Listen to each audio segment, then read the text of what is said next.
अब आप लोग संक्षेप में कथा को श्रवण करें।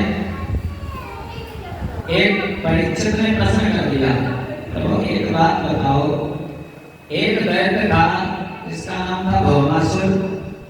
भौमासुर का वध भगवान ने किस लिए किया? सुखदेव जी कहने लगे, राजन एक दिन देवराज इंद्र द्वारिका में आए, आकर के भगवान से विनती करने लगे, प्रभु हमारी माता अदिति के कुंडल को चुरा कर ले गया है और हमारे स्वर्ग जी के छत्र को चुरा करके ले गया है, छीन करके। भौमासुर बहुत बलवान है, पृथ्वी माता का पुत्र है। प्रभु हमारी माता के कुंडल और वरुण जी का छत्र आप जला सकते हो? भगवान से विनती की। भगवान ने जो उनकी तीसरी पत्नी जिनका नाम सत्यभामा, बहुत सुंदर थी सत्यभामा जी। सत्यभामा भूदेवी का अवतार मानी जाती पृथ्वी माता का। भगवान ने सत्यभामा जी को साथ लिया और भौमासुर के नगर पर चढ़ाई कर दी। आकाश में नगर बना करके रखा है भौमासुर ने। भौमासुर का जो नगर का रक्षक है वो मोर नाम का दैत्य और एक सर्प है 5 थनों वाला, उसके नगर की रक्षा करता है। चारों तरफ से गैस की घेराबंदी है, पर इनका पर नहीं मार सकता है। और भौमासुर की कैद में 16,100 स्त्रियां बंद हैं। किसी ज्योतिषी ने बता दिया, अगर 1 लाख स्त्रियों के साथ तुम विवाह करोगे तो उनके सुहाग और चूड़ियों के बल पर तुम बहुत देर आयु को प्राप्त करोगे। तो जहाँ जाता स्त्रियों को पकड़ करके ले आता, दंड कर लेता है। बेचारा 1 लाख हो जाएंगी तब विवाह करेंगे। हमारा इसमें भी पारंगत होते कुछ लोग। आज की एक घटना है, मिश्रिक के पास एक हमारा चंद्रावल का कोई त्रिवेदी, और उसने जाकर के 25 विवाह किए। और जहाँ जाता कहीं दिल्ली में कहीं बम्बई में विवाह कर लेता और आखिर में एक पत्नी ने दावा ठोका और 82 लाख के जेवरात लेकर के उसका घर बिकवा लिया और उसको लेकर के चल दिया। और रास्ते में गाड़ी खड़ी की, घर में गाड़ी आ रहा हूँ और 82 लाख के जेवरात लेकर के रघु चक्कर। पत्नी ने शिकायत की, पुलिस से पकड़ा गया, जेल जेवा खा रहा है। महाराज को कोई मार कर एक और 2 होती हो तो 16,100 उसकी कैंट में बंद। भगवान गए, जाकर के सबसे पहले गरुड़ जी ने उस 5 थनों वाले सर्प का वध कर दिया, मार दिया। गैस की घेराबंदी को काट दिया।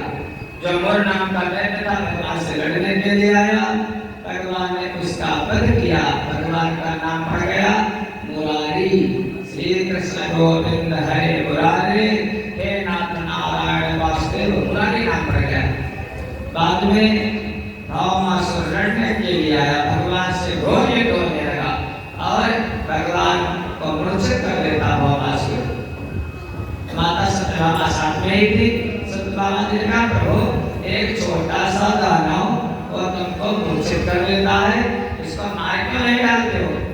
भगवान ने कहा, सत्यभामा तुम्हारे मुख से तो सुनना चाहता था, क्योंकि और जो भौमासुर था वो पृथ्वी माता का पुत्र था और जो सत्यभामा जी हैं वो पृथ्वी माता का अवतार थी। जैसे भूदेवी सत्यभामा ने कहा, भगवान ने भौमासुर का वध कर दिया। भौमासुर का जो बेटा है जिसका नाम भगदत्त को वहाँ का राजा बना दिया। उसकी माँ आ गई, भौमासुर की पत्नी भगदत्त की माँ। भगवान ने भगदत्त को अभय नाम दिया माँ के कहने से, और जो कारागार था बंदी का उसको खोल दिया। महाराज हजारों निकल पड़ी, 16,100 स्त्रियां निकल पड़ी। भगवान का अपने घर को जाओ सब लोग, सब कहेंगे प्रभु क्या हमारे घर वाले स्वीकार करेंगे, हमारे पिता हमारे भाई अब स्वीकार नहीं करेंगे, तो अब मैं आप ही। भगवान ने कहा ठीक है, अगर हमारी हो तो ठीक है, मैंने तुमको स्वीकार किया। दारू को बुलाया, दारू का लेकर के आ गया। भगवान का बेरख 16,108 बस होती 7 सीटर, 60 आदमी आते हैं। गाड़ी में कितने आ जाएंगे? 200-400 आ जाएंगे, 1000 आ जाएंगे। और भगवान का विमान कितना है? जितने आदमी बैठ जाते एक सीट कभी खाली रहती। 16,101 के साथ में आ गई और लेकर के हलचल के लिए दादू द्वारिका में ले आए। इंद्र भगवान इंद्रलोक में आए और इंद्रलोक में जो वरुण का छत्र अग्नि में कुंडल इंद्र को दे दिए। देवता कभी अपने नहीं होते हैं। वहीं पर बैठ गए सत्यभामा जी को आकर के किसी स्वर्ग की स्त्री ने, अप्सरा ने एक कल्प वृक्ष का पुष्प दे दिया, पारिजात का पुष्प। सची ने आंख बना दी, ये मृत्युलोक की स्त्री और इसको तुम ये स्वर्ग का पुष्प दे रही हो। सत्यभामा जी को अच्छा नहीं लगा। मोहन नारी नारी के रूपा सत्यभामा जी को अच्छा नहीं लगा। भगवान ने कहा चलो काम हो गया। सत्यभामा ने कहा नहीं चलूंगी। भगवान ने कहा क्यों? कहेंगे जो यहाँ पर कल्प वृक्ष है उसको उखाड़ लो, द्वारिका में ले चलो, हमारे आंगन में लगाना चल करके। भगवान ने कहा अरे सत्यभामा ये तो स्वर्ग की चीज है, ये द्वारिका में नहीं ले जा सकते। सत्यभामा ने कहा कुछ भी हो हटूंगी नहीं। जड़ को पकड़ लिया, जब वृक्ष चलेगा तभी चलोगी। जैसे जाती है पत्नियां, हमारे भैया लोग लेकर के जाते हैं, हमारे साड़ी की दुकान पर पहुंचे या जेवरात की दुकान पर, जो पसंद आ गई मेरे को 10,000 की या 16,000 की हो, हाथ रख दिया तो रख दिया। हाथ पसंद आ गया तो हाथ रख दिया, वही वाला चाहिए, दूसरा नहीं चाहिए। एक गाना चला था पहले, कारवा बेटी जा रही मैं लटकन लेकर, पुरानी बातें हैं महाराज। फिर आखिर में आता था तुम भी गाओ, मैं लटकन ले लो, भले को तुम भी गाओ, लेकिन हमको वही वाला चाहिए। रियाज राजहट बालहट महाराज, इनसे कोई नहीं बच सका। सत्यभामा ने कहा ये चलेगा तभी चलोगी। भगवान ने कहा गरुण जब हमारी प्रियतमा की इच्छा उखाड़ लो इसको। गरुण जी बहुत बलवान, गरुण जी ने महाराज उसका वृक्ष को उखाड़ लिया। रक्षा करती थी कामदेव मैया, कामदेव आ गई रक्षा करने के लिए। भगवान ने कहा अब तो गौ माता है, हम गोपाल हैं, हम भैया युद्ध नहीं करेंगे। गरुण जी करने का तुम नहीं युद्ध करोगे, लेकिन वृक्ष को हम लेकर के चलेंगे, माता जी की आज्ञा है। कामदेव का और गरुड़ जी का युद्ध होने लगा, घोर युद्ध हुआ। गरुड़ जी चोंच मारते हैं, बहुत बलवान गरुड़ जी हैं, और गाय को भी बलवान है कामदेव। बहुत से देवता प्रकट हो गए, घोर युद्ध हुआ। गरुड़ जी ने चोंच मारी गाय के कानों में, जब कानों में लगी तो कानों से वनस्पति उत्पन्न हो गई। वनस्पति माने घास, कौन घास उत्पन्न हुई? कानों का फूल गिरा तो घास उत्पन्न हुई। कौन वाली? ऐसे बेचते हो हाथ में बड़ा प्रेम से, और नीचे करके चाहे मंच पर बैठे हो चाहे नीचे बैठे हो या बुढ़िया फाँक लेते हो, या जो गाय के कानों के रक्त से घास बनी तंबाकू। फिर गरुड़ जी ने गाय के नाम पर कंबल होता है, वहां पर चोंच मारी, वहां से रख दिया, वहां से दूसरी वनस्पति उत्पन्न हो गई। तो नीला नीला बैंगन गोल गोल बड़ा प्रेम से के खाना नहीं चाहिए। जब बैंगन खाता है और 21 दिन के अंदर मृत्यु हो जाती है तो गरुड़ पुराण में लिखा है वो नरक हो जाता है। गाय के यहाँ से जब चोंच मारी है गले से तो बैंगन, और जब उसके पूंछ में चोंच मारी गरुड़ जी ने तो बढ़िया बढ़िया सफेद वाली फूल गोभी, ये 3 वनस्पतियां उत्पन्न हो गई। जो पर करता है महाराज को ऐसे, इसको हम बड़ा प्रेम से खाते हैं महाराज, खाना नहीं चाहिए कहते हैं। एक कोई पंडित जी थे, अपनी की बात करें आप लोगों को बिना करें ठाकुर साहब की कह रहे हैं महाराज जी ठाकुर मैंने ठाकुर है, ठाकुर हो, ठाकुर तो राजा राम सरकार महाराज, ठाकुर तो समझते हैं ब्राह्मण की बातें। एक कोई पंडित जी थे और कथाएं ज्यादातर उसी की, या तो पंडित बनता है या तो सेठ बनता है या तो राजा रानी, बस राजा रानी माने ठाकुर, पंडित बनता है वो नहीं। तो पंडित जी अपनी बात करें बुरा मत मानना। पंडित जी थे, पंडित जी को बहुत विद्वान पंडित थे, राम कथा के वक्ता, जहाँ जाते कथा बहुत प्रेम से सुनी जाती। और करें क्या, लत थी, लत काय की थी, लत थी तंबाकू खाने की, बस अब मंच पर बैठे तो तंबाकू खाएं कैसे महाराज, लेकिन चुल मानती नहीं हो, क्या करें। राम कथा में सब कुछ आर्ट ऑफ लिविंग, जीवन जीने की कला, गोस्वामी ने सब कुछ लिख दिया है। उसको पढ़ करके तो देखो, पंडित जी को याद आया कैसे बनाए, वो बिजली वाली ना, अब तो ऐसे फाँक लेते हैं मीठे वाली, पहले तो चूना डाल करके। अब पंडित जी तंबाकू मलने लगे और राम कथा चल रही, कहने लगे या मेरा हमारी के मंगल भवन मंगलहारी।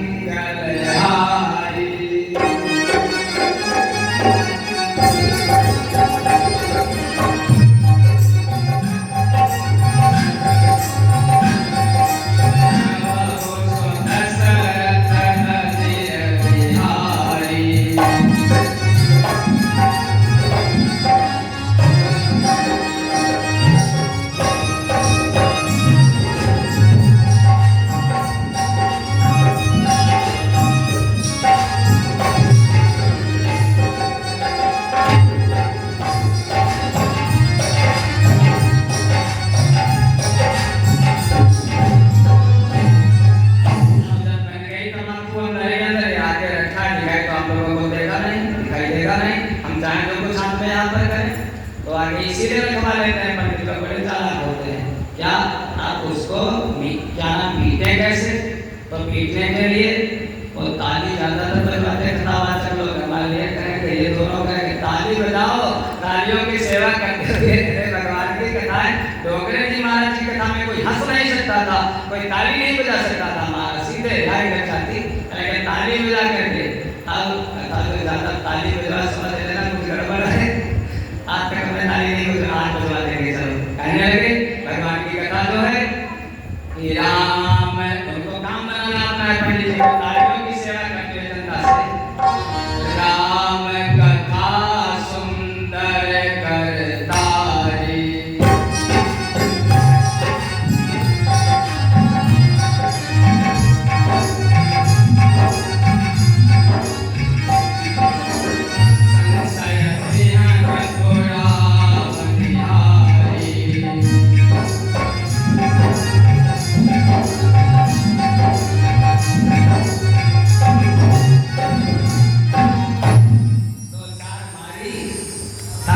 तंबाकू भी ले गई।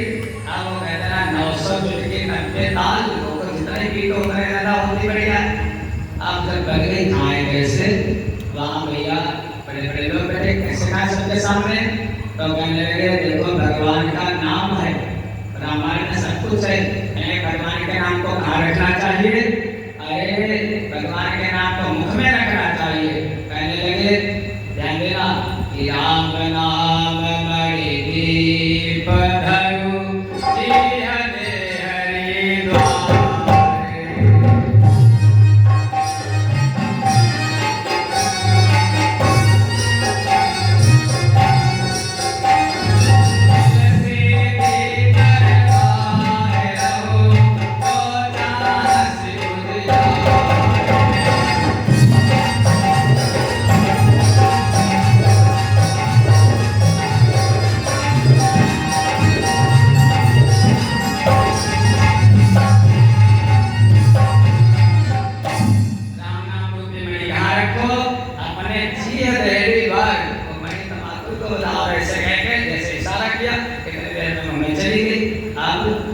तंबाकू खाने के बाद थकास लगती है तो थूके कहाँ?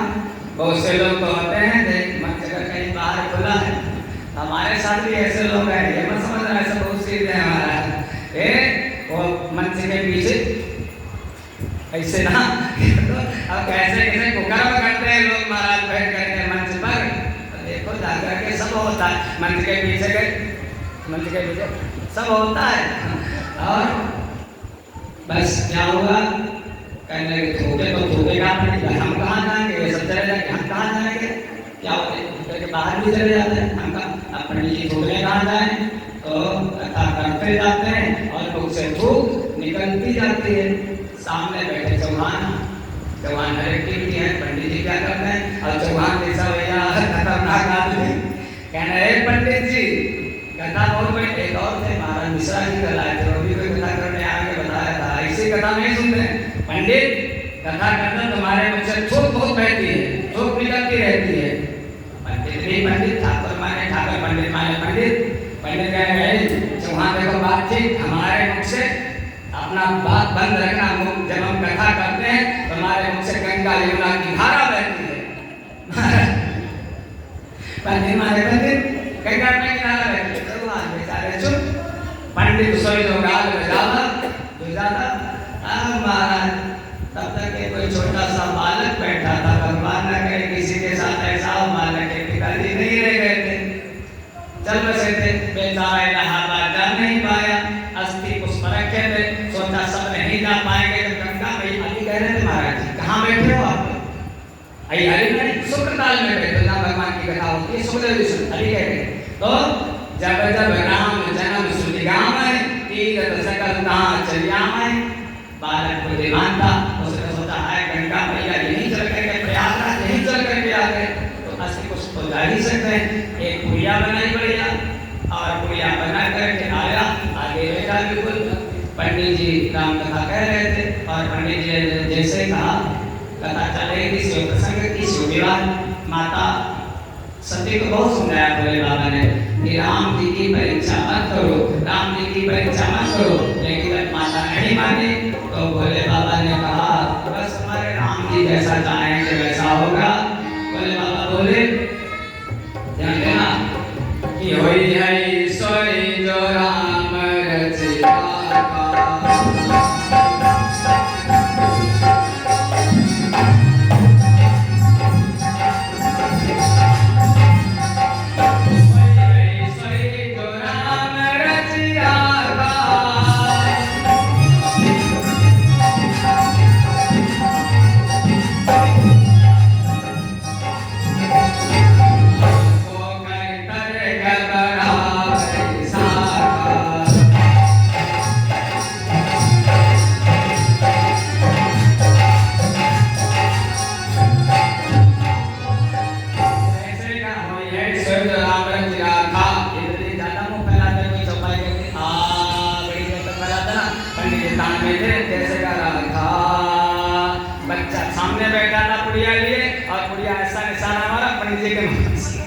सीधे पंडित जी के बगल में पुड़िया चले गए। पंडित जी ने मूर्ख दुष्ट क्या किया?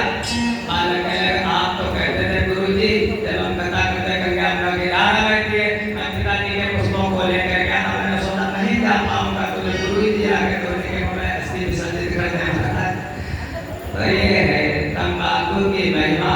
आप लोग जो बड़ा प्रेम से खाते हो, ये लाल अगर बनना बंद हो जाए आपके मुख में, हार्ट अटैक तुरंत हो जाएगा। ये समझ लो अगर सूख जाएगा, आप रोटी खाते हो, अन्न का निवाला, अन्न का ग्रास आप निगल नहीं सकते हो बिना लार के। और जो साधना की जाती है, पीड़ा पिंगला सुषुम्ना अंदर ही सब है आपके शिवलिंग शास्त्रा, तो उस पर इसी लार रूपी इसी को गिराया जाता है साधना में। लार इतनी अनमोल, इतनी कीमत है, उसको आप खा करके तंबाकू पुड़िया क्या करते हो, लगी बीच मारते हो, गंदा करते हो। हमारा बाथरूम को, वॉश बेसिन को साफ नहीं आती। पब्लिक प्लेस है जहाँ पर जरा बसंते पर चले जाओ, रेलवे लाइन पर, अरे हमारा कुल्ला करने का मन ही नहीं होता है, इसलिए नहीं खाना चाहिए।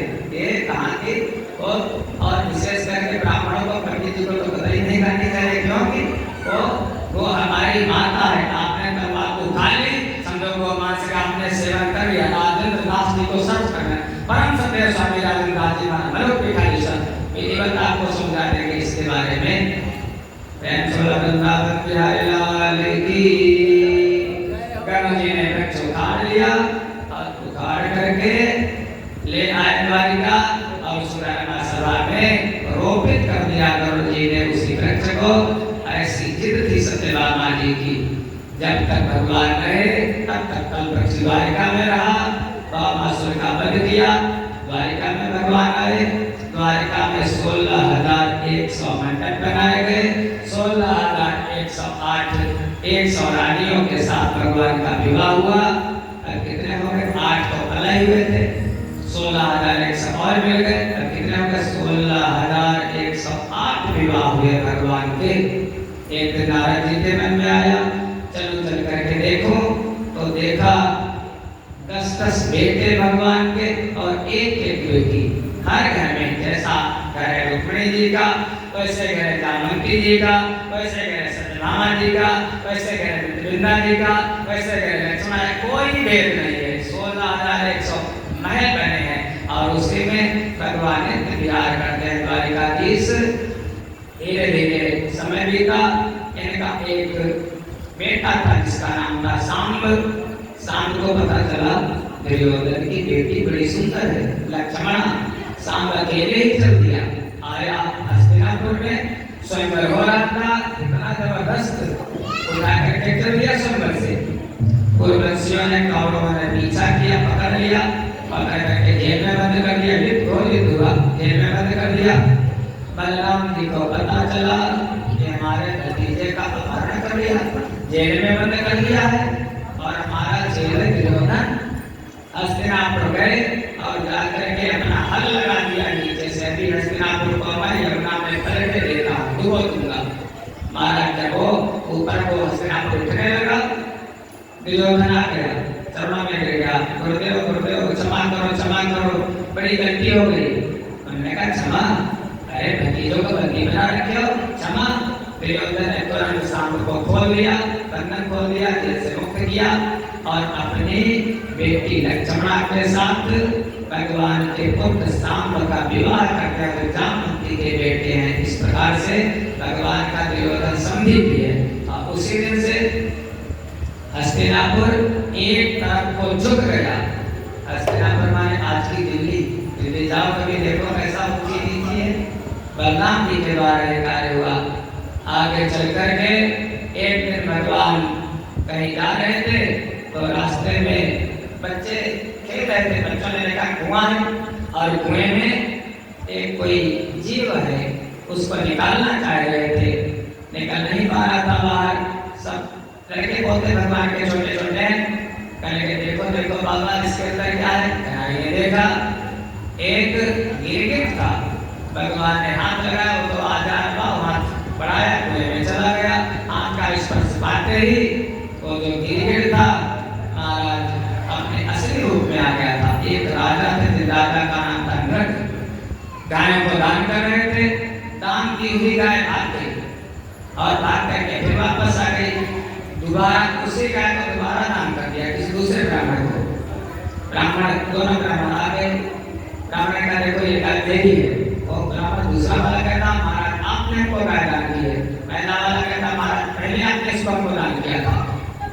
राजा ने कहा दूसरी का तुमको बढ़िया दे दूंगा, लेकिन ब्राह्मण नहीं माना। बार बार फैसला करवाने लगे राजा से।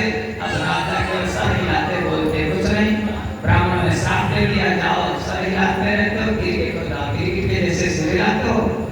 राजा ने गिरगिट हो गए। कहने के प्रभु उद्धार कैसे होगा?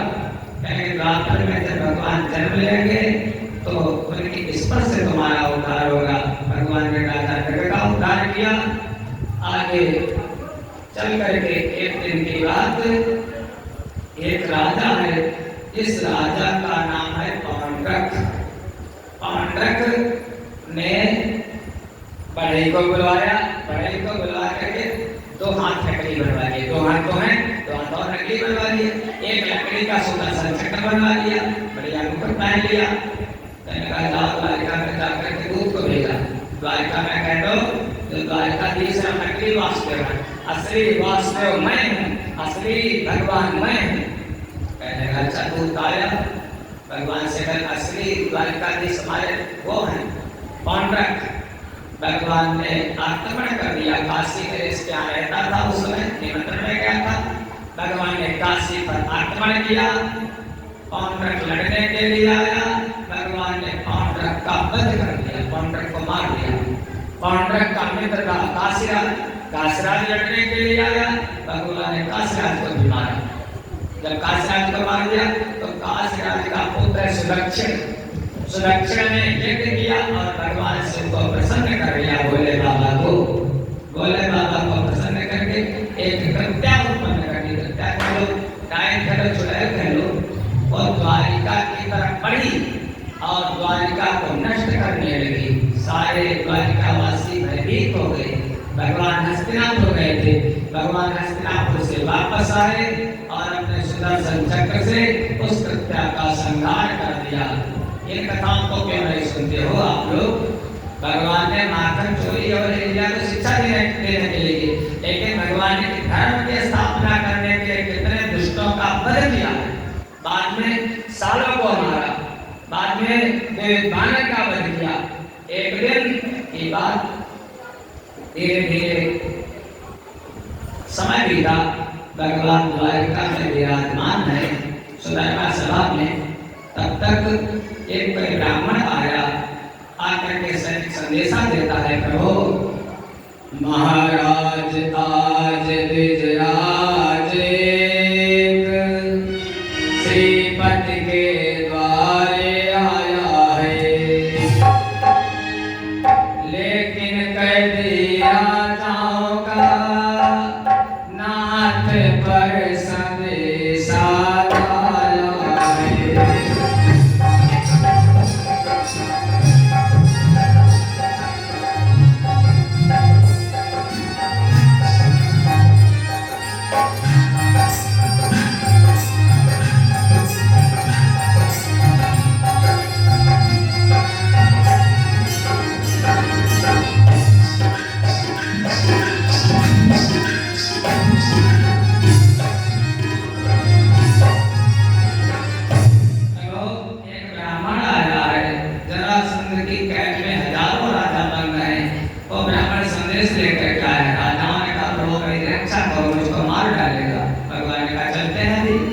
तब तक देवर्षि नारद जी आ गए।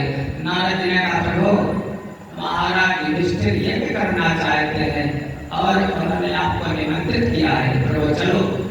अब भगवान सोच रहे थे कहाँ जाऊँ, यज्ञ में जाऊँ या राजाओं को बचाने जाऊँ। उद्धव जी से पूछा, उद्धव जी बताओ क्या करें।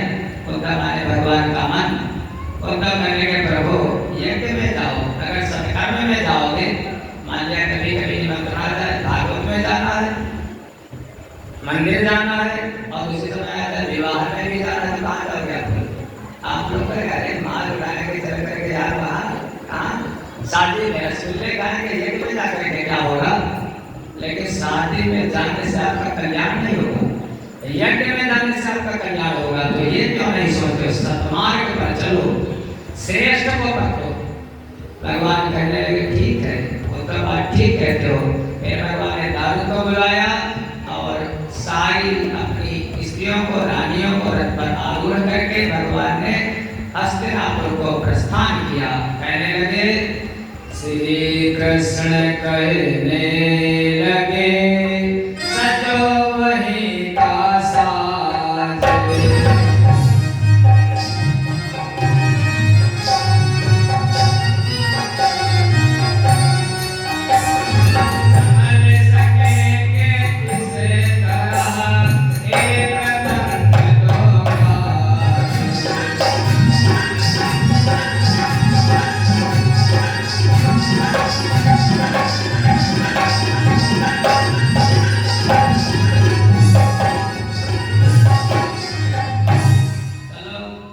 यज्ञ में चले गए, भगवान पधारे हस्तिनापुर।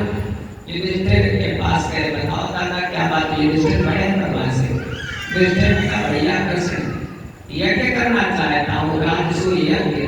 भगवान ने कहा करो, मना किसने किया है? युधिष्ठिर का पैसा नहीं है, एक पाई पास में है। भगवान ने कहा जो धर्म कार्य करता है पैसे की कमी नहीं पड़ती है, आप अनुष्ठान तो करो। हम भीम अर्जुन तीनों जाएंगे और तुम्हारे सहदेव और नकुल दोनों भाई जाएंगे चारों दिशाओं में, राजाओं से कर वसूल करके लाएंगे, ये करो। युधिष्ठिर ने यह आयोजन किया।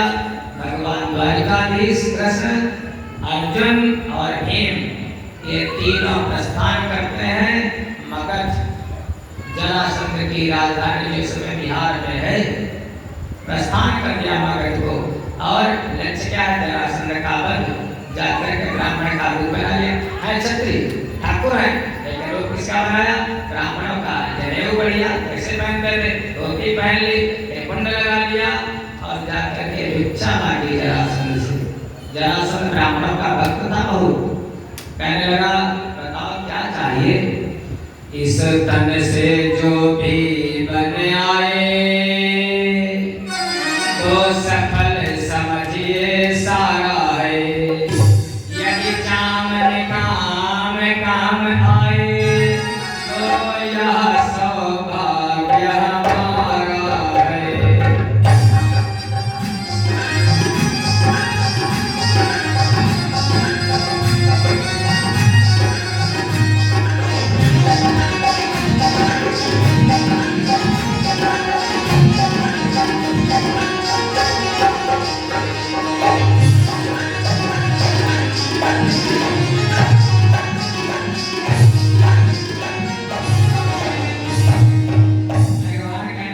राजन मैं तुम्हारा शरीर लाने नहीं आया हूँ, अरे बस भिक्षा चाहिए। जरासंध ने कहा बताओ तो। भगवान बोले राजन जरासंध युद्धम नो देहयाजेन्द्र दंडसो यदि मन्यसे युद्धार्जुन वयं प्राप्ता राजन्या अन्यकं चिना। राजन युद्धम नो देहयाजेन्द्र, हमको युद्ध की इच्छा चाहिए, तीर तलवार वाले नहीं, दंड युद्ध की, कुश्ती की। जरासंध कहने लगा हमको मालूम था तुम ब्राह्मण असली वाले नहीं हो, तुम बलवा ब्राह्मण हो। तुम्हारा शरीर इतना तगड़ा, तुम्हारी भुजा इतनी चौड़ी, तुम्हारे कंधे इतने मजबूत और तुम्हारे कलाइयों पर जो धनुष जब क्षत्रिय लोग चढ़ाते थे तो प्रत्यंचा जब बार-बार खींचते थे तो कलाई पर निशान पड़ जाते थे। जरासंध कहने लगा मैं समझ गया था ये धनुष की प्रत्यंचा के निशान है, लेकिन मैंने कुछ कहा नहीं, तुम ब्राह्मण तो हो नहीं, तुम क्षत्रिय हो, इसीलिए युद्ध की इच्छा मांगते हो। चलो पैसे तो कौन हो? भगवान कहने लगा पहचाना नहीं क्या? जरासंध ने कहा नहीं भूल गए। भगवान ने कहा बस भूल जाता उसी को तो बिगड़ जाता है। भगवान कहने लगे पहचान लो। असौभ्रकोदरः पार्थ तस्य भ्राता अर्जुनो अयम् अनयोर्मातुलेयं मां कृष्ण जानीहि देवम्। असौभ्रकोदरः जो पास में मोटा मोटा खड़ा है ये कौन? ये हमारा भाई बुआ का पुत्र प्रकोदर माने भीम, और उसका छोटा वाला भाई जो दुबला वाला है लंबा बहुत सुंदर, तस्य भ्राता अर्जुनो अयम्, उसका छोटा वाला भाई अर्जुन। और हमें नहीं पहचाना? जरासंध ने कहा नहीं। अनयोर्मातुलेयं मां कृष्ण जानीहि देवम्, मैं इनके मामा का पुत्र, मैं इनका मेरा भाई कृष्ण जानी। मैं पुराना वाला तुम्हारा भाई जिस पर 17 बार आक्रमण किया था, पराजित किया था तुमको, याद नहीं? उसने कहा हाँ वो भी याद है, 17 बार हराया था, 18वीं बार तो जीता था मैं। अरे हमारे सामने से भाग गए थे, बातें करते हो हमसे युद्ध करने की। और भगवान कहने लगे मैं कृष्ण चंद्र हूँ जिस पर तू 17 हमले कर हारा है, या पांडु पुत्र भीमार्जुन है, इनको बस मेरा सहारा।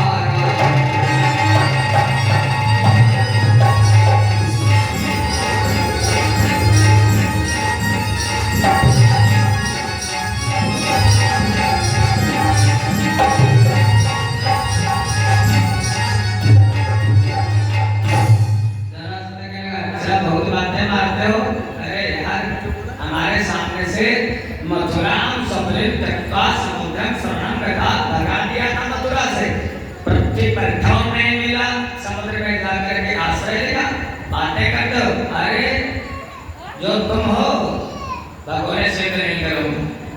फिर हाँ अर्जुन भगत योद्धा, अर्जुन रणधारी है, योद्धा है, लेकिन ये द्वंद्व युद्ध में माहिर नहीं है। हाँ भीम जो है, भीम बलवान है, भीम चलेगा। भीम ने कहा वैसे तो अर्जुन करते रहते थे, आज अर्जुन काम में नहीं आया, आज काम में मैं ही आया। भगवान ने कहा भीम तुम्हारा अहंकार ही देखो तुमको चूर्ण कर देगा। युद्ध के नियम बन गए। जरासंध ने कहा भीम का युद्ध होगा, जो डॉक्टर जरासंध की दवा करेगा भीम की दवा करेगा, जो जरासंध को मिलेगा भीम को मिलेगा। प्रातःकाल सूर्यास्त से युद्ध शुरू होगा और सूर्यास्त के बाद बंद हो जाएगा। नियम बन गए, युद्ध शुरू हो गया।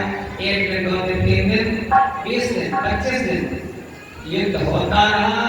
और भीम एक दिन कहने रात्रि के समय 26वां दिन भीम ने कहा प्रभु अब भाग चलो यहाँ से, हम जीत नहीं पाएंगे। भगवान ने कहा हमको तो भगोड़ा कह ही चुका है, काम नाम कटवाते हो क्षत्रियों की, भाग चले।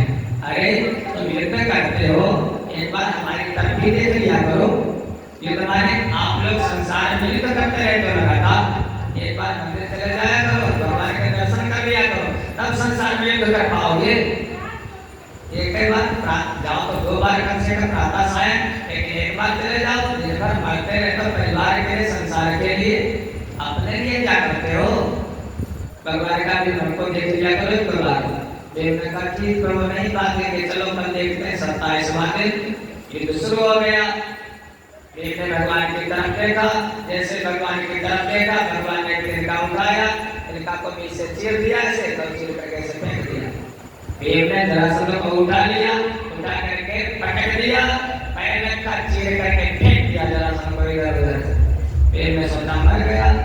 जैसे ही थोड़ी देर हुई, महाराज जरासंध के दोनों टुकड़े आपस में फिर से जुड़ गए। जब जुड़ गए, फिर जरासंध भीम को मारने लगा। भीम ने फिर देखा भगवान की तरफ, दोबारा फिर भगवान ने तिनका उठाया, तिनके को चीरा। भीम ने जरासंध को उठा लिया, जरासंध को चीर दिया और चीर करके भगवान ने तिनके को इधर फेंका, दूसरा इधर फेंका। भीम ने वैसे ही किया, इधर-उधर टुकड़े फेंक दिए। महाराज जरासंध का वध हो गया। परीक्षित ने पूछा, ये हो क्यों जाता था, जीवित क्यों रहता था? कहने लगे, सुबेदार राजन, जरासंध का जब जन्म हुआ था तो मां के गर्भ से तो मांस के टुकड़े उत्पन्न हुए थे, मांस के लोकड़े। मां ने सोचा तो बेकार है, खिड़की से बाहर फेंक दिया पीछे जंगल में। जंगल में कोई कट्या आई राक्षसी, उस राक्षसी का नाम था जरा। जरा उन टुकड़ों को देखने लगी, अचानक तो दोनों टुकड़ों को आपस में जोड़ दिया उसने। जरा नाम की राक्षसी थी, इसलिए नाम पड़ गया जरासंध। बहुत सुंदर बालक, बहुत बलवान बालक। बाद में जरासंध की मां ने उसको मगा लिया, इसीलिए जब जरासंध की राक्षसी उत्पन्न होने के कारण उसका नाम पड़ा जरासंध। भगवान ने जरासंध का वध किया। जरासंध का बेटा सहदेव पांडवों का मित्र बना दिया। आगे हस्तिनापुर यज्ञ प्रारंभ हुआ। कहने लगे कमेटी बनाओ, बिना कमेटी के यज्ञ अभिष्कार होगा। जहाँ आप लोग यज्ञ कराते हो कमेटी बनती है, अध्यक्ष कौन बनाया जाए? कहने लगे अध्यक्ष युधिष्ठिर महाराज अध्यक्ष बन गए। कहने लगे फिर बड़े भाई श्रेष्ठ हैं। कहने लगे अच्छा कोषाध्यक्ष किसको बनाया जाए? कहने लगे कोषाध्यक्ष दुर्योधन को बना दिया जाए। भीम ने कहा फिर तो बन गया। अरे दुर्योधन कोषाध्यक्ष बनता कर देगा। भगवान ने कहा समझते नहीं हो, अरे दुर्योधन के कंधे पर लक्ष्मी का निवास है। तब तक कहने लगे अच्छा दान कौन करेगा? दानाध्यक्ष। कहने लगे दान कर्ण, कर्ण से बढ़कर के तो दान ही नहीं है। कहने लगे फिर तो बन गया दुर्योधन कोषाध्यक्ष और कर्ण दानाध्यक्ष। ये हो गई। भीम कहने लगे भगवान कह रहे तुम जानते नहीं हो, जो चीजें देती जाती हैं वह दिन दुनिया बिगड़ाती। जितने कर्ण दान करेंगे उतना आएगा, घबराओ मत। अच्छा जो अतिथि लोग आएंगे उनके पत्थर कौन उठाएगा? चप्पल कौन इकट्ठा करेगा इधर से उधर? सबने कहा कराने का वो मैं करूंगा। तीनों लोगों के स्वामी जो सबसे छोटा काम करता है वही सबसे श्रेष्ठ बनता है। महाराज उस यज्ञ में हमारे कटाई ने जूठी पत्थर उठाई है। सबने कहा यज्ञ प्रारंभ हुआ। यज्ञ के पहले आखिर पूजा किसकी की जाए? सबसे पहले ब्रह्मा किसको बनाया जाए, किसकी पूजा की जाए? सहदेव बोल पड़ा, जरासंध का बेटा। सहदेव इनके भी भाई छोटे वाले, लेकिन जरासंध का जो पुत्र है उसने कहा हे सौम्य अच्युतो अग्र पूजा पर हट। ये जो अच्युत है भगवान श्री कृष्ण, इससे बढ़कर के कोई नहीं है, इससे इनकी पूजा होनी चाहिए। सभी इसी लोग बैठे थे, हाँ समीचीनम समीचीनम, सत्य कह रहा, सत्य कह रहा। सहदेव सही कह रहा है। सबने समर्थन किया। युधिष्ठिर आगे बढ़े भगवान की पूजा करने के लिए। तब तक शिशुपाल उठ करके खड़ा हो गया। शिशुपाल चेदरेश का युवराज, भगवान की बुआ का पुत्र ये भी है। कहने लगा अरे इसकी पूजा करने को बताते हो, ये नहीं मालूम इसका बाप कौन, इसकी माता कौन, इसका कुल कौन, इसका गोत्र कौन? गाली देने लगा भगवान को। शिशुपाल कहने लगा इतना अरसा हो चुका मगर यह नहीं समझ में आया है, कौन जातिया पिता मातु क्या कुल है किसका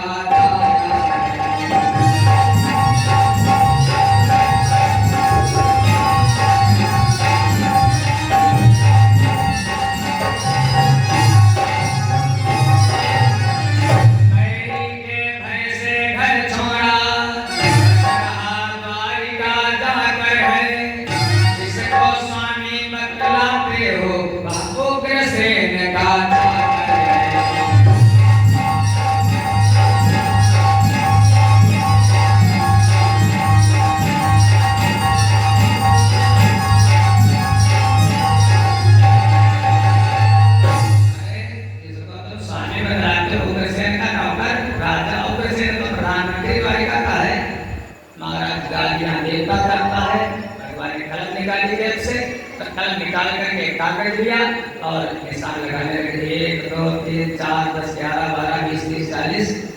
एक बार जो गाली दे देता है महाराज, वो शिषपाल दोबारा गाली नहीं देता। क्योंकि अगर दोबारा रिपीट कर देता तो अपराध गिनती में नहीं आता। कितनी गाली दी है?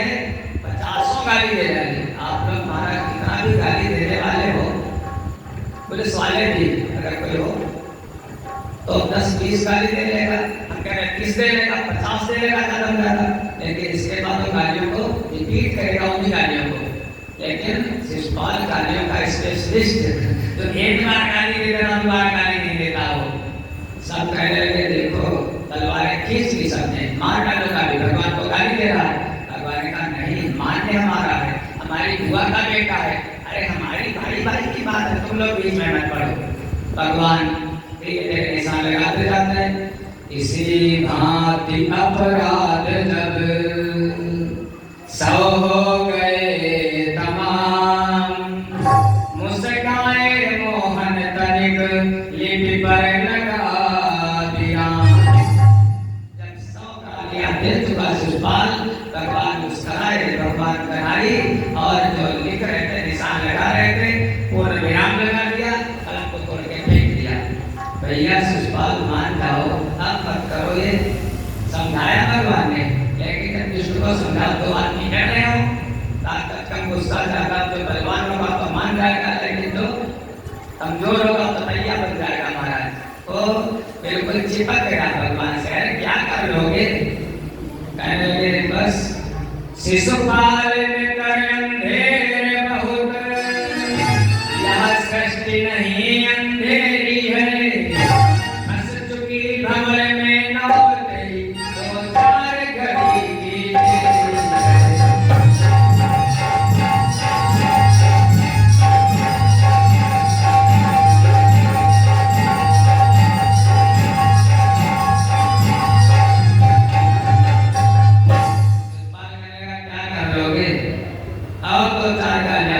बस जैसे ही 100 के ऊपर गिनती नहीं और पैरों के ऊपर बिनती नहीं मारा। जैसे 101 गाली दी शिषपाल ने, उसी समय भगवान के हाथ में सुदर्शन चक्र आ गया।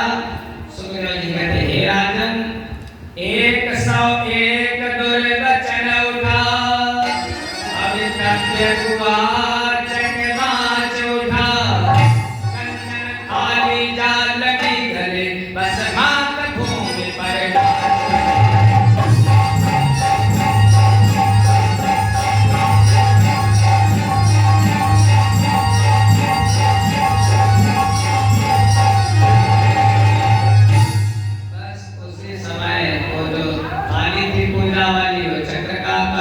शिषपाल की गर्दन धड़ से अलग और हाहाकार मच गया। दुर्योधन ने क्या देखते तलवारें खींच ली। भगवान ने कहा देखो मान जाओ, अभी अवतार मैंने इसीलिए लिया है। अब वहां पर क्षत्रियों की बाहु महाराज झगड़ा होता है, फिर इतनी गोलियां चलती है पता ही नहीं है, तलवारें खींच ले सकते। भगवान ने ज्यादा हाथ मत फेंको, क्योंकि ये काम पराए घर का है, इसमें क्यों बिघड़ मचाते हो, आजमा दूंगा यह बाहु कभी, तो बार बार पड़ेगा।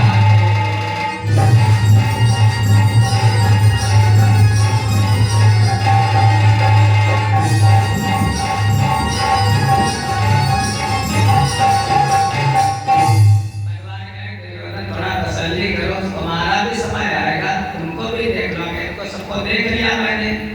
यज्ञ हुई विधिवत, भगवान उसी यज्ञ से भगवान यज्ञ की रक्षा की, उसी यज्ञ से धर्म उत्पन्न हुआ, उसी यज्ञ से दया उत्पन्न हुई, उसी यज्ञ से भय उत्पन्न हुआ, उसी यज्ञ से क्रोध उत्पन्न हुआ और उसी यज्ञ से महाभारत का युद्ध जन्म लेता है। उसी यज्ञ से एक समय की बात जब यज्ञ हो गया, सब अपने घर चले गए, दुर्योधन रुक गया। इतना सुंदर भवन बना था युधिष्ठिर का कि जहाँ पर पानी होता था वहाँ दिखाई देता था सूखा है, जहाँ पर सूखा होता था वहाँ दिखाई देता था पानी है, जहाँ पर दरवाजा होता था वहाँ दिखाई देता था दीवार है, जहाँ पर दीवार होती थी वहाँ दिखाई देता था दरवाजा है। अब दुर्योधन आया अपने साथियों के साथ और उसी समय और जहाँ पर सूखा था, उसने सोचा यहाँ पर सूखा, वहां पर था जल, अपने धोती को समेट करके चला था, गिर पड़ा। महाराज भीम हंसने लगे और स्त्रियां तो क्यों हंसने लगी? किसी को युधिष्ठिर को अच्छा नहीं लगा, लेकिन उन सबको भगवान का अनुमोदन प्राप्त था।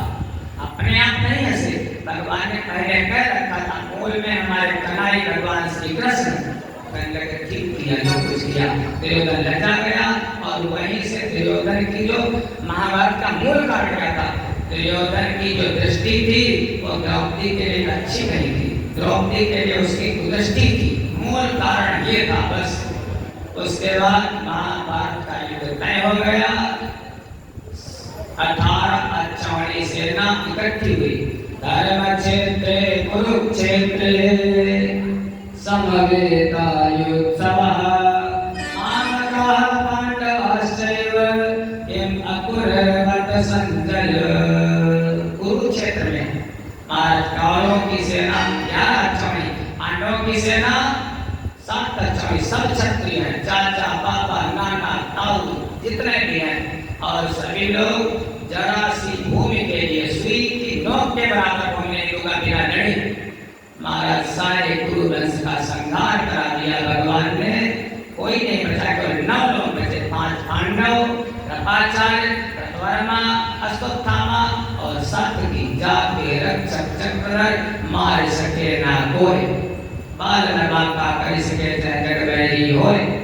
जब महाभारत में तय हो गया तो बलराम जी ने सोचा युद्ध नहीं देखूंगा, हमारा शिष्य दुर्योधन और ये भी हमारे भाई है, बुआ के पुत्र हैं।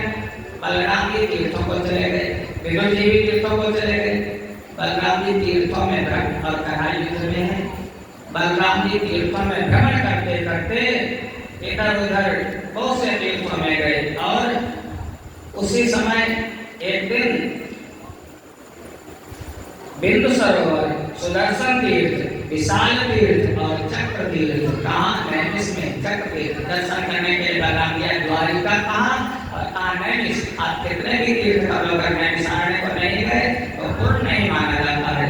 जब वहाँ आए बलराम जी को देखा क्या सत्य चल रहा है, कथा सुनाई जा रही है, कथा सुनाने वाला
हरिओम।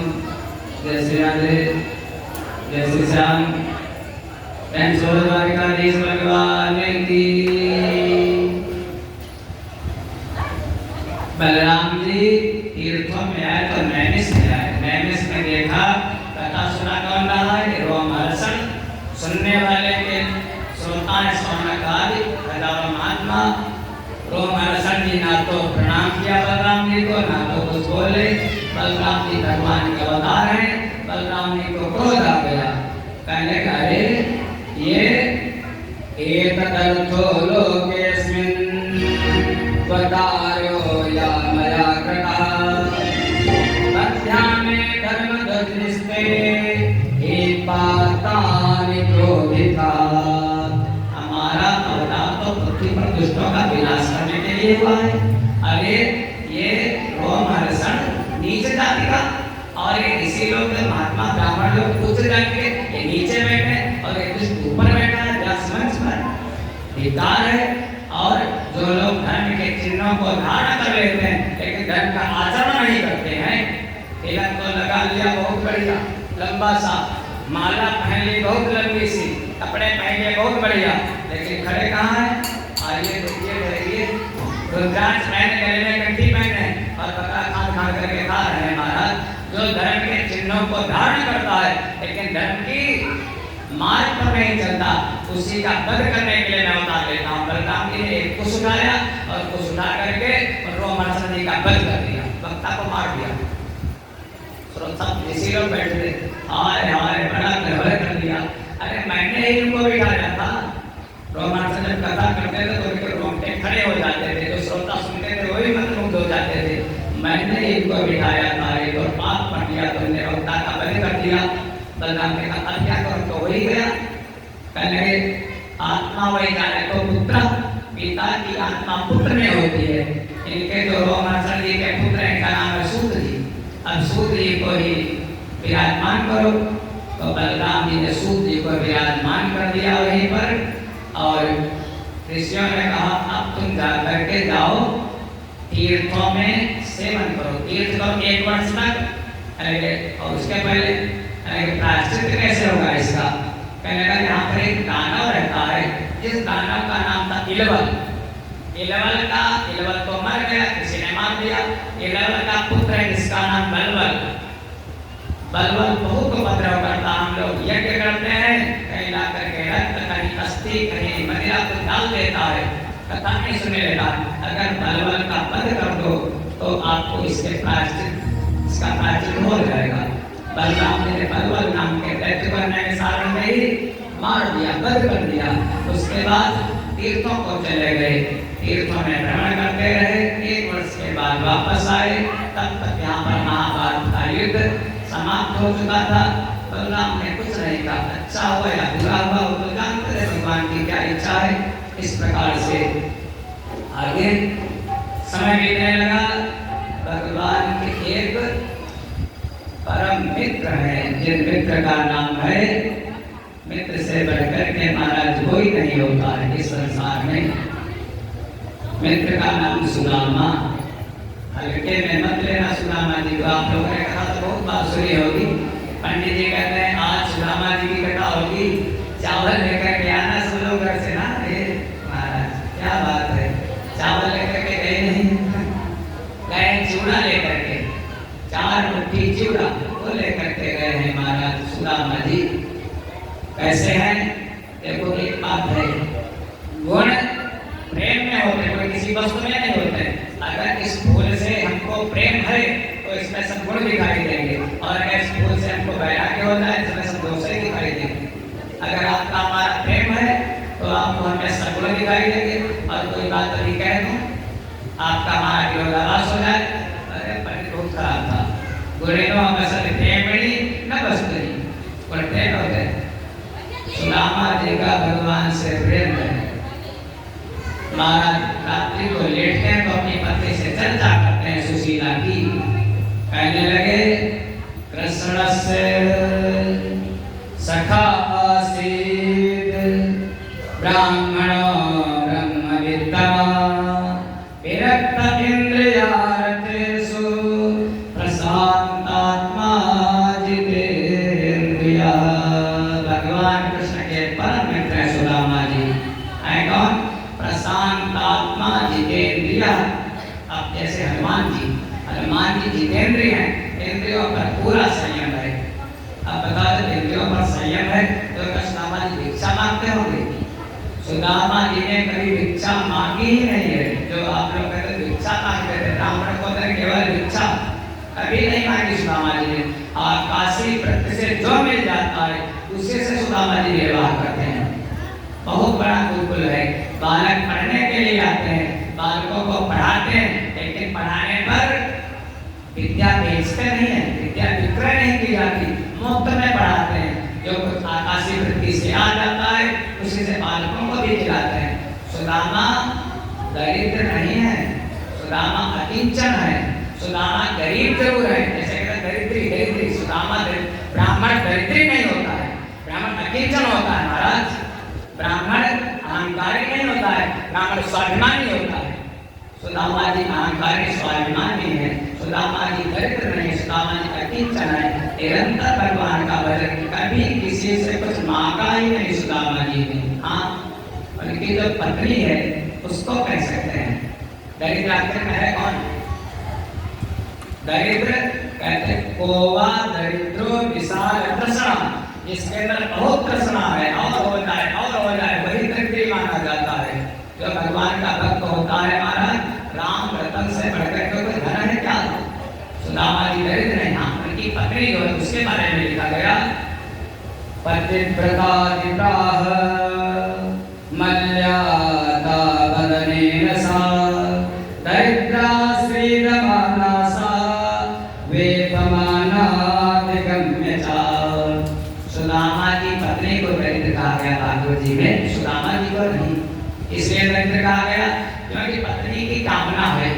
पत्नी अगर किसी को साड़ी बढ़िया पहने देख लेती है तो उसका मन होता हमारे पास भी होती तो पहनते हैं भी, हमारे पास भी अगर अच्छा भोजन होता हम भी खाते। एक दिन 5 दिनों तक चूल्हा घर में नहीं जला तो दरिद्रता की प्रतिमूर्ति वो आकर के विनती करने लगी अपने पति देवता से, प्रभु ननु ब्रह्मण भगवतः सखा साक्षात श्रीपति नाथ। आप तो कहते हो तुम्हारे सखा साक्षात श्री के पति लक्ष्मीपति भगवान विष्णु है। सुदामा ने कहा है तो कहने लगी फिर चले क्यों नहीं जाते हो? चले जाओ, कम से कम इतने दिन हो गए, छोटे छोटे बालक आपके शिष्य ये सब भूखे रहते हैं, और अगर उनके घर जाओगे हे पति देवता तो विप्र के भगत हरि जगत विदित बंधु सब ही की सोती ऐसे महादानी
नहीं चाहिए, लेकिन कम से कम कढ़ाई का दर्शन तो हो जाएगा।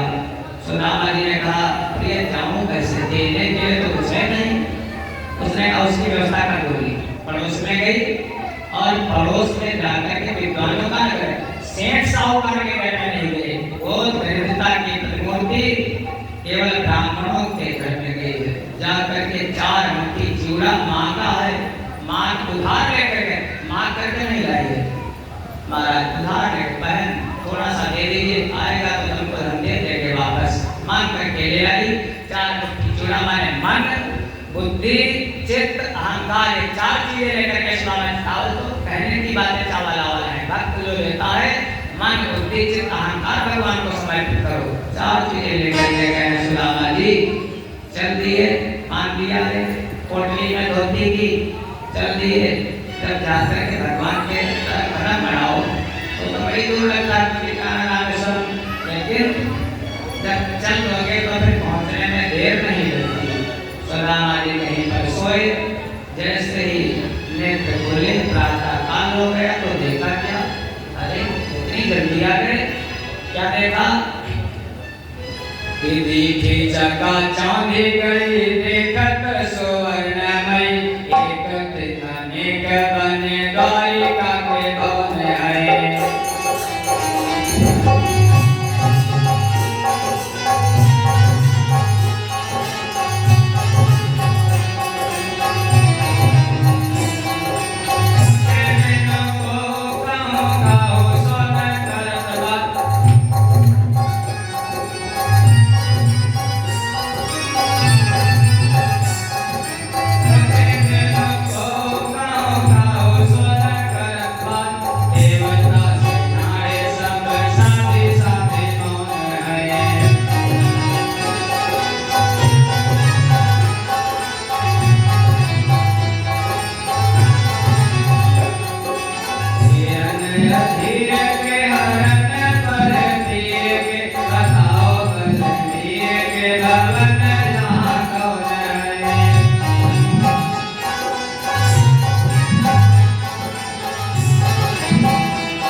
द्वारपाल कहने लगा, प्रभु जाकर के पहुंचा, हे नाथ शीस पगान जगा तन पे, प्रभु जाने को आहि बसे ग्रामा, धोती फटी सी लटी दुपटी, और पाय उपाना की नहीं सामा, द्वार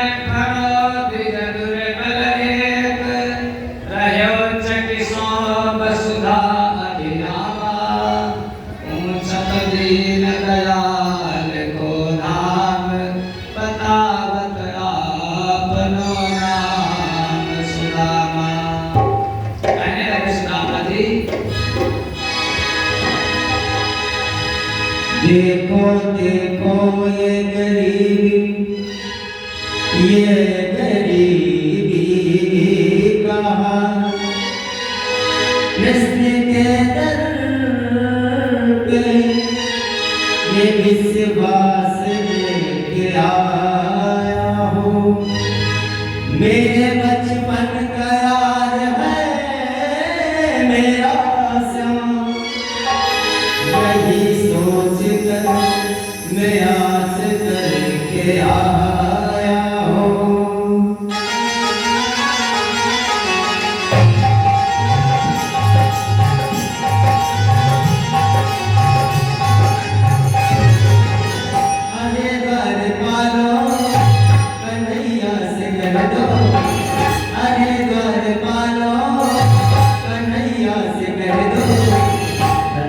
सुदामा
सुदामा जी भगवान के सामने जाकर के खड़े हो गए। ऐसा लग रहा सुदामा जी को कि मैं आनंद के समुद्र में डूब रहा हूँ। और देखा का कैसा दर्शन हुआ भगवान का। तम मिलो क्या चुतो दूरात प्रिया पर्यंकमाश्रिता। भगवान माता रुक्मिणी के पास में बैठे थे पलंग पर। प्रिया पर्यंकमाश्रिता। जैसे ही देखे ब्राह्मण को सुदामा को, भगवान ने रुक्मिणी जी को छोड़ दिया और दौड़ पड़े। दौड़ करके दिया क्या, सुदामा को गाढ़ आलिंगन कर लिया, गले से लगा लिया, कसके से दबा दिया। और सुदामा ने भी कन्हैया को कसके से जकड़ लिया। बिल्कुल क्या थोड़ी देर तक लगभग 1-2 मिनट चिपके रहे दोनों मित्र। आखिर में सुदामा जी ने मन में सोचा, हाय अरे हमारी हड्डी बस्ती इतनी मजबूत है और हमारी कड़ाई कितने कोमल हैं, कहीं हमारे नाला के हड्डियां गड़ गई तो कितनी बुरी बात होगी। सुदामा ने छोड़ दिया। भगवान ने सोचा, अरे मैं इतना मोटा तगड़ा हूँ और हमारा मित्र इतना दुबला है, कहीं किसके से दबा दिया तो हड्डी बस्ती टूट जाएगी तो क्या होगा। इसलिए भगवान ने भी छोड़ दिया, दोनों अलग हो गए। भगवान ने सुदामा जी को गोद में उठा लिया और गोद में उठा करके कहाँ बिठाया, अपने पलंग पर बिठाया जहाँ पर रुक्मिणी जी बैठी थी। इतना आदर ब्राह्मण को, इसलिए पलंग भोग का प्रतीक माना जाता है। और अपने पलंग पर किसको बिठाओ, ज्ञान को बिठाओ, वैराग्य को बिठाओ। सुदामा जी त्याग मूर्ति है, तपो मूर्ति सुदामा जी वैराग्य के प्रतीक है, इसलिए सुदामा जी को पलंग पर बिठाया। लेकिन और लेकर के प्रात महाराज ऐसे बिहाल बिवाइन सो अरु कंटक जाल लगे पुण्य जोए। आए महादुख पाए सखा तुम आए कर दिन खोए। क्यों नहीं आए, कांटा निकालते जाते, नेत्रों से आंसू छलकते जाते द्वारकाधीश के। इतना पूजन किया, ब्राह्मणों का इतना सत्कार किया। कौन, ठाकुर जी महाराज द्वारकाधीश। कहने रुक्मिणी जी को अच्छा नहीं लगा, ये दरिद्री ब्राह्मण को ला करके बढ़िया बेटे हमारा इतना सुंदर उसको गंदा करवा दिया, ये तो ऐसे ही हैं बनाने की इसमें माथा चढ़ने लगे। लेकिन मित्र जब मिलते हैं, सुना भगवान ने कहा रुक्मिणी क्या भूल गई क्या, हमको मिलाया किसने, अरे मरी जा रही है हमारे लिए, पत्र किसके हाथ भेजा था तुमने हमारे पास। रुक्मिणी मैया लगा गई, प्रभु तो ब्राह्मण देवता लेकर के गए। लेकिन फिर हमको मिलाने वाले ब्राह्मण भगवान सुदामा जी से कहने लगे कि सुदामा विप्र प्रसादात धरणी धरोहम, विप्र प्रसादात कमलावरोहम, विप्र प्रसादात जिताजितोहम, विप्र प्रसादात मम राम नामम। सुदामा विप्र प्रसादात, हे रुक्मिणी विप्र प्रसादात धरणी धरोहम, मैं ब्राह्मणों के आशीर्वाद से ही पृथ्वी को अपने शीश पर धारण करता हूँ। विप्र प्रसादात कमलावलोकन, ब्राह्मणों के आशीर्वाद से मैंने लक्ष्मी का वर्ण किया है। विप्र प्रसादात मैंने समुद्र का मंथन किया है अचित पकवान बन करके, और विप्र प्रसादात मम राम नामम, इसलिए ब्राह्मणों को भगवान ने कितना ऊंचा दर्जा दिया है। आजकल इनको दुत्कारा जाता है, इनको देखे कुचला जाता है, लेकिन ब्राह्मणों का भगवान के अलावा कोई नहीं। विश्वास करना कर कोई बैठा हो महाराज, कोई उन भगवान पर विश्वास करो, द्वारिकाधीश पर विश्वास करो। जैसे सुदामा के कटघरे थे, इतनी सरकार है ना, यूजीसी का बाप बना, कुछ बिगाड़ नहीं सकता है महाराज। अगर जाके चक कर मांग सके ना कोई, इस समय रहो सुदामा के जैसे। बस सुदामा दरिद्र नहीं है, सुदामा अकिंचन है। भगवान ने बहुत स्वागत किया, सत्कार किया, काफी दूर तक रुके, कहने के कुछ लाए नहीं थे क्या? सुदामा चुप, अरे यार कम से कम काफी ले लेते, हल्की पत्ती गाड़ी ले लेते। सुदामा ने कहा कितने ले लेते? गिनती नहीं है, गिन करके लाते हैं, इतनी गिनती का 10 रेखियां 16,108। भगवान ने कुछ भाभी ने दिया जरूर होगा, भाभी का बात चल मैं जानता हूँ। अब सुदामा ने और थोड़ा दबाई नहीं, बगल पर रवि की ना हड्डियों के बीच में। भगवान ने कहा तुम दवा छिपा रहे हो, मित्र से चोरी नहीं करनी है, क्या छिपा रहे हो दिखाओ। सुदामा जी ने अब तब तक दोनों मित्रों प्रेमी मर्यादा नाश, जहाँ पर प्रेम होता मर्यादा का लोप हो जाता है।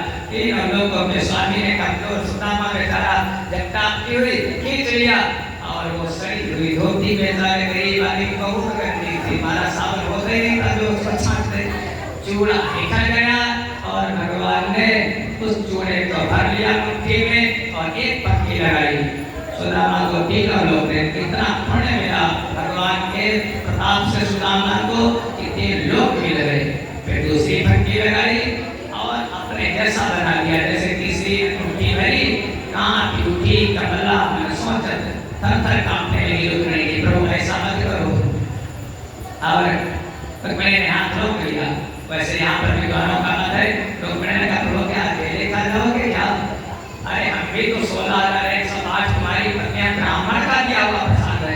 भगवान ने कहा कैसे बढ़ पाएगा? रुक्मिणी जी ने कहा घर में बहुत सारा चूड़ा रखा है, उसमें मिलवा देंगे, थोड़ा थोड़ा सबको बंटवा देंगे।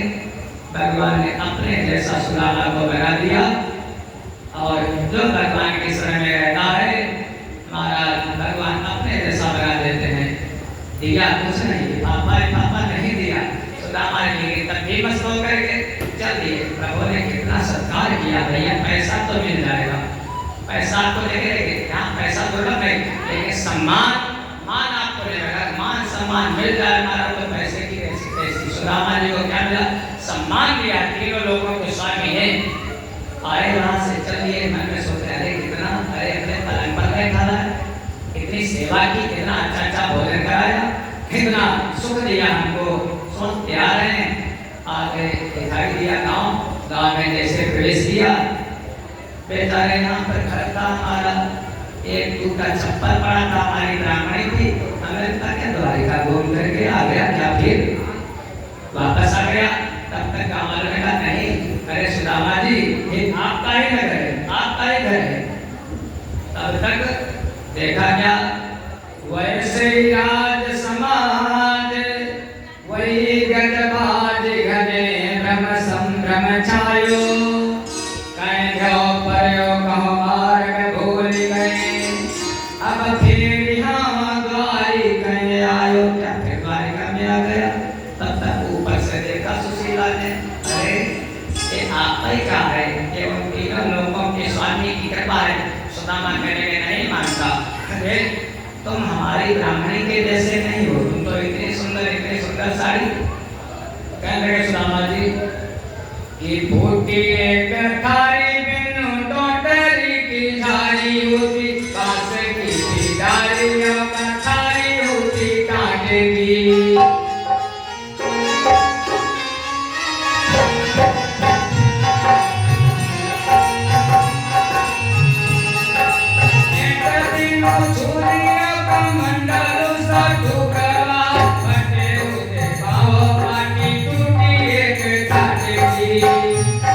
Thank you.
एक छुरी थी, चाकू उसमें पेटी नहीं थी, लोटा टूटा था, एक कम्बल फटा था, डंडा टूटा था, कहाँ चला गया? सब रोने लगे। तब तक आया एक सैनिक, अरे आपका का तो सब है, विश्वास नहीं किया। तब सुशीला आई और आकर के कहने लगी, पतिव्रता पतिन्द्रष्टा प्रेमोत कंठा सुलोचना।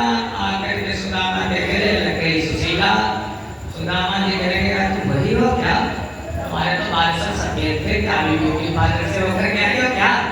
हाँ सुदामा, अरे सुशीला तेरे दो चुटीला बाल तो मेरे रहे थे, इतना लंबा। सुशीला कहने से कनारी की कृपा है, भगवान चाहते राई थे पर्वत करे पर्वत राई मारी। मैंने प्रभु कुछ मांगा नहीं, बिना मांगे इतना दिया। जो मांगता है तो संकुचित कर देते हैं भगवान के, बिना मांगे बहुत कुछ देते हैं।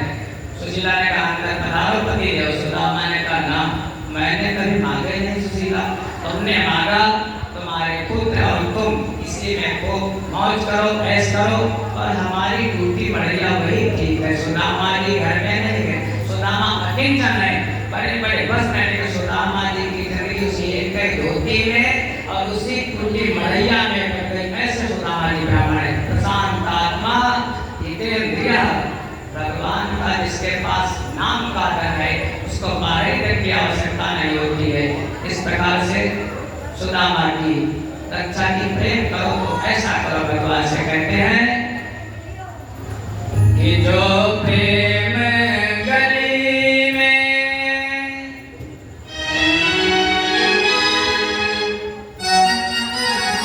जो प्रेम गली में आया नहीं, प्रियतम का ठिकाना क्या जाने।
Oh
सुदामा को धन्य कर दिया।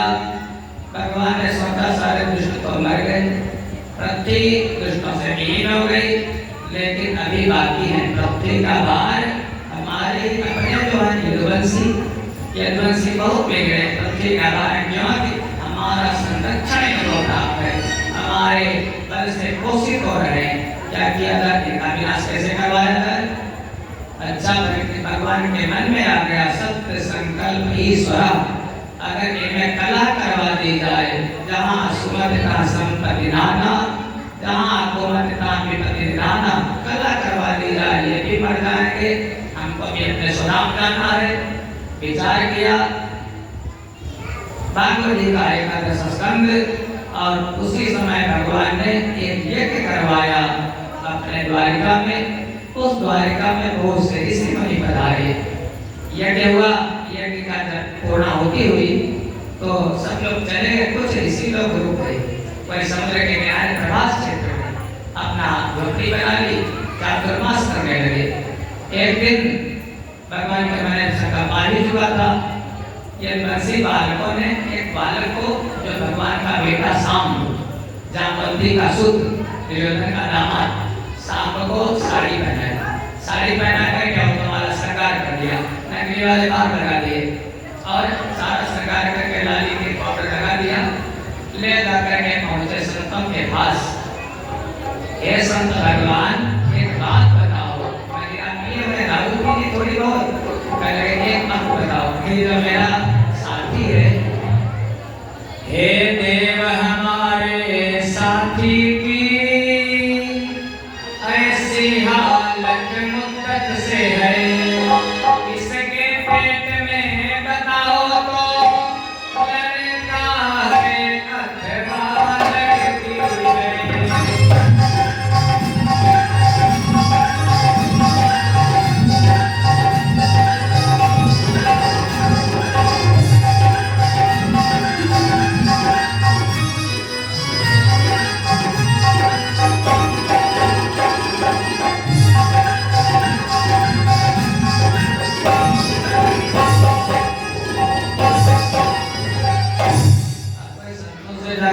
हम लोगों से दादाजी बताओ, इसके पेट में क्या बच्चा बच्ची है भैया, हम लोगों को क्या मालूम, डॉक्टर के पास जाओ, चेकअप करवाओ जाकर के भैया। लेकिन मना है, सरकार ने मना किया है, और पता लगा लो क्या है, सबको को क्या मालूम। लेकिन जितने कोई करने लगता है उन्हें बहुबार अवज्ञा दिए, कोमल क्रोध ज्ञान के ही जबरदस्ती करने लगे। और सबके बालक बताओ बाबा जी, बताओ कि कैसे, नहीं बताना पड़ेगा। अब संतों में से कोई एक बोल पड़ा, हाँ बताता हूँ, ये तो तुम्हारा साथी है। एवं वृद्धा मुनयः कानो चुगपितानप जनयिष्यतियो मंदां मुसलं कुलनाशनम। हाँ, एक बात जरूर है, इसके पेट से एक मूसल पैदा होगा, और जब मूसल पैदा होगा वो तुम्हारे सारे कुल का नाश कर देगा। महाराज बलिया किए थे, जैसे ईश्वर ने श्राप दिया। ऋषिवर बोले लड़का लड़की दोनों का नहीं बिचारा है, मेरा ब्रह्म कह रहा है, जो भी है काल तुम्हारा है।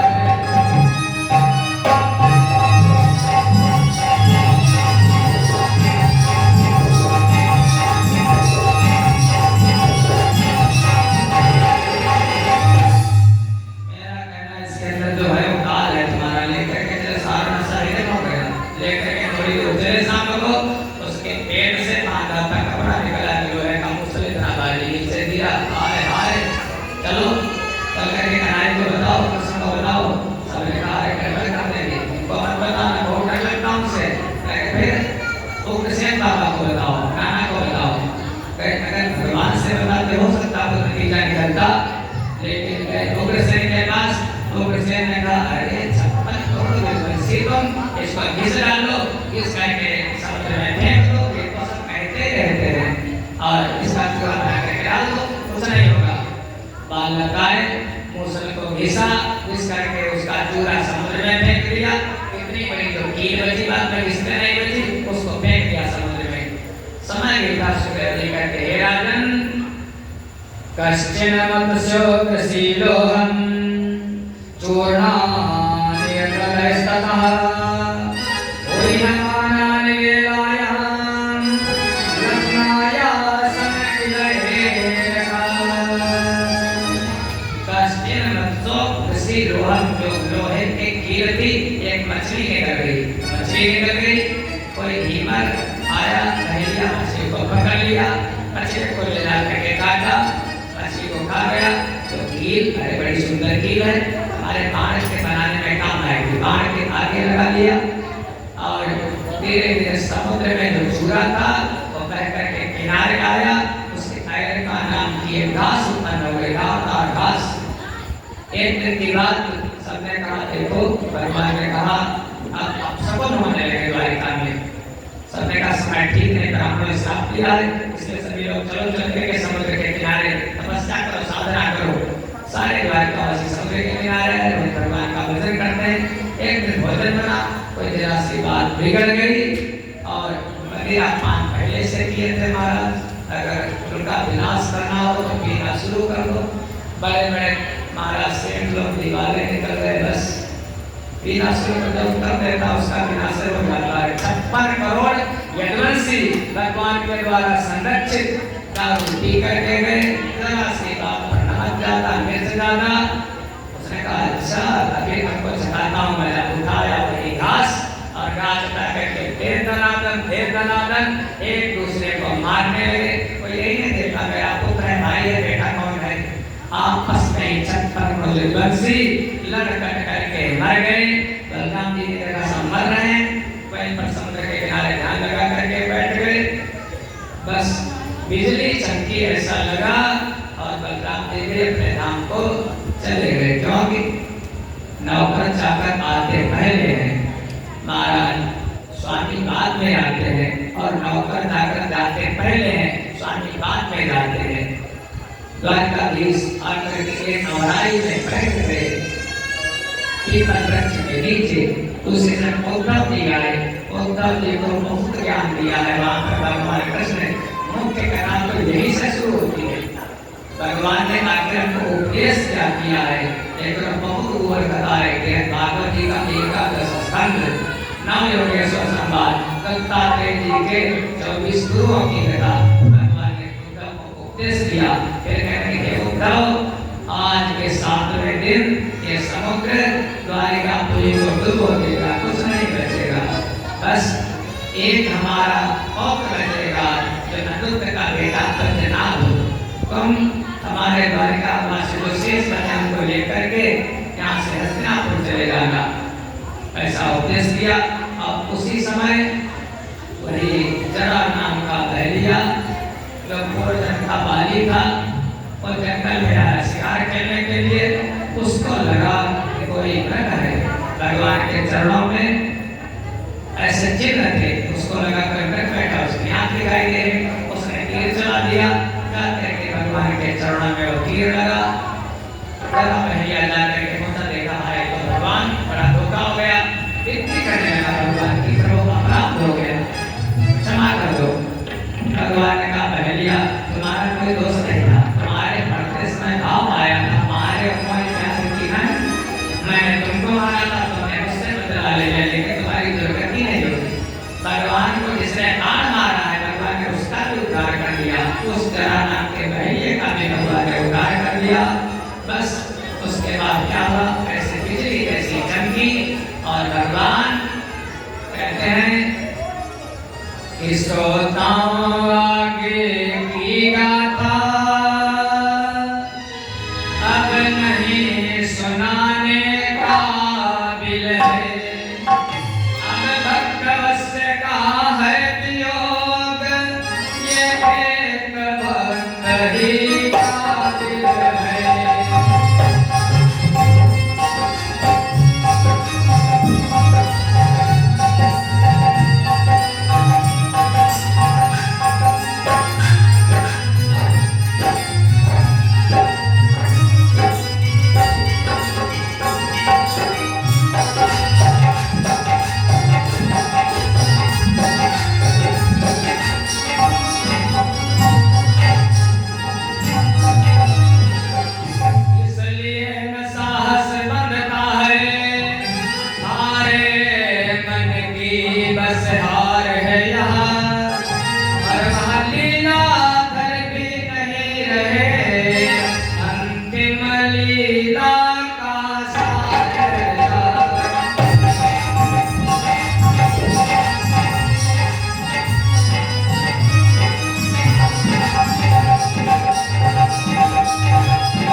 अभी आया है सो जाएगा, या जग का व्यवहार वो भी चले गए।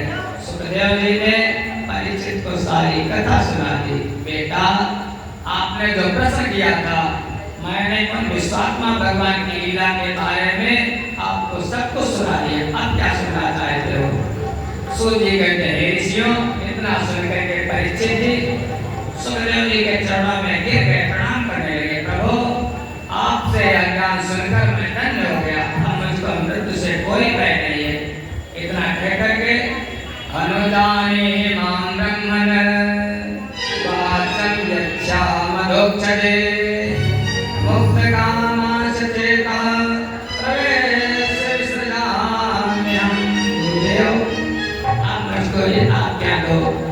जो कुछ देखना था मैंने देख लिया, जो कुछ सुनना था वो मैंने सुन लिया, जहाँ जाना था मैं वहाँ तक चला गया, चला आया। अब मैं अपने मन को भगवान के चरणों में लगा दूं। ये कह करके सुखदेव जी को प्रणाम किया।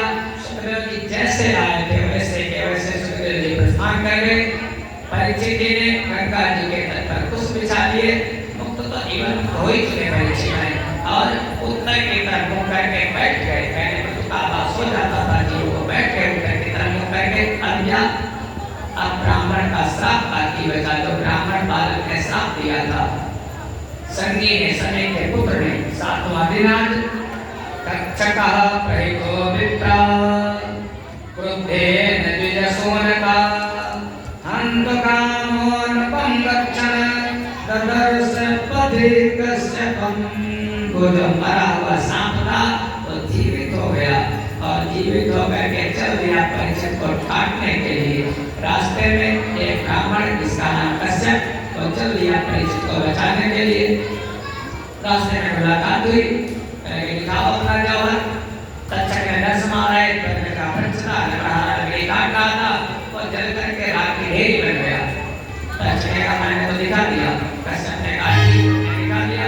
कश्यप ने जल लिया, मत पड़ा, जल छिड़क दिया। तक्षक वैसे के वैसे हरा हो गया, जो लग रहा था फिर जीवित हो गया।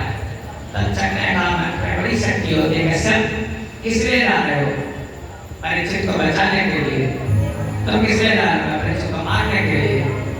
परीक्षित को धन देंगे, उससे हमारे परिवार का पालन होगा। तक्षक ने कहा, जितना धन चाहिए हमारी बाबी के पास चले जाओ, बहुत लोग जाकर के ब्राह्मण देवता। परीक्षित की अकाल मृत्यु नहीं, परीक्षित का समय आ गया है, ब्राह्मण का श्राप था, परीक्षित की मृत्यु आ गई है, उसको कोई टाल नहीं सकता। ब्राह्मण को घुमा दिया वहां से, और आकर के परीक्षित पहले ही ध्यान में बैठे। तक्षक ने धन समारा। उसी समय देवलोक से भगवान का सुंदर विमान आया, नंद सुनंद पार्षद आए, और परीक्षित जी को लेकर के भगवान के तीर्थधाम को चले गए, जहाँ से जाने के बाद दोबारा वापस नहीं आना पड़ता है। कहते हैं, यदगत्वा न निवर्तन्ते तद्धाम परमं मम। सूत जी कहते हैं, हे ऋषियों, मैंने इसमें आया वहाँ से कथा सुनी हुई थी। सूत जी कहते हैं, ऋषियों, कस्मै येन विविशतो यमतुलो ज्ञान प्रदीपः पुरा। श्रीमद् भागवत के बराबर कोई ग्रंथ नहीं है। ग्रंथ तो बहुत से हैं, लेकिन भागवत जी से बढ़कर के कोई ग्रंथ नहीं है। और इस ज्ञान को सबसे पहले नारायण ने ब्रह्मा को दिया, ब्रह्मा ने नारद को दिया, नारद ने व्यास को दिया, व्यास ने सुखदेव जी को दिया, सुखदेव जी ने परीक्षित को दिया, और वही आज करके वक्त आप लोगों को भागवत की कथा सुनाते हैं। इस प्रकार से भगवान माया और बल से रहित हैं। हम सब बड़े परमात्मा का ध्यान करते हैं, वो परमात्मा हम सभी का कल्याण करें।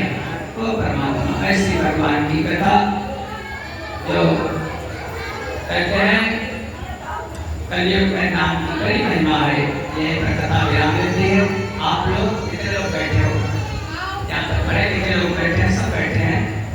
एक श्लोक भागवत जी का अंतिम श्लोक है, उसका एक साथ में पाठ कर लेते हैं तो हमको पूरी भागवत का फल मिल जाता है। हम सभी लोग हम बोलेंगे, उसके बाद आपको दोहरा देंगे, बस आगे सवाल बैठा बैठना है।